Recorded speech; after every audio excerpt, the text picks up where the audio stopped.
स्मारक झालंच पाहिजे, मंगळवेढ्याचं स्मारक झालंच पाहिजे।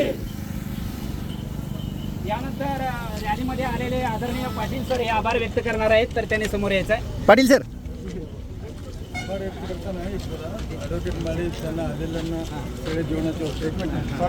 हो सर, एक मिनिट तुम्ही बोला। आम्ही मंगळवेढेकर गेल्या अनेक वर्षापासून आमच्या मंगळवेढ्यामध्ये बसवेश्वराच्या स्मारकासाठी प्रयत्न चालू आहे।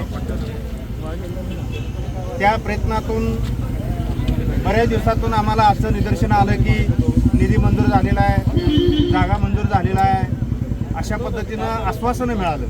परंतु आमच्या सहकार्याने या ठिकाणी एकदा बैठक घेतली, त्याच्यामध्ये विचार आला की बसवेश्वरांचं स्मारक नेमकं कुठंपर्यंत आलेलं आहे। कारण जगविख्यात असे इतर देशामध्ये सुद्धा, जगातील 21 देशामध्ये बसवेश्वरांचं स्मारक आहे, परंतु जन्मभूमीपासून ते कर्मभूमी मंगळवेढा या ठिकाणी 13 वर्ष त्यांनी या सेवा दिलेलं आहे, काम केलेलं आहे। अशा या महात्म्याचं स्मारक का होत नाही याचा विचार आल्यानंतर आम्ही जनतेतून या ठिकाणी आवाज उठवण्यासाठी प्रयत्न केला।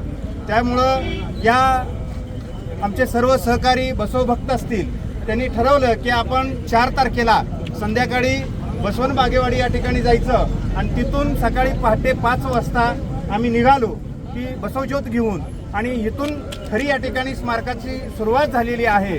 मग हे पाणी या ठिकाणी आपल्याला आश्वासन दिलेलं कुठं मुरतंय याचा शोध आपल्या या जत तालुक्यातील उमदी या गावामध्ये आल्यानंतर आपण जे आश्वासनं दिलं की येणाऱ्या 13 तारखेला उपमुख्यमंत्री मॅडम या ठिकाणी येणार आहेत, त्यांचं तुम्ही या ठिकाणी वेळ घेऊन आम्हाला संधी बोलण्याची संधी देणार आहे किंवा चर्चा करण्यासाठी संधी देणार आहे, त्यांचंही आम्ही या ठिकाणी आभार मानतोय।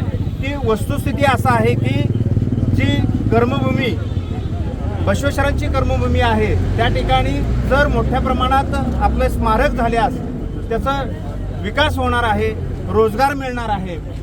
अशा परिस्थितीमध्ये आपण या ठिकाणी आम्हाला इथं आल्यानंतर स्वागत केलं आणि याच्यानंतर आमचे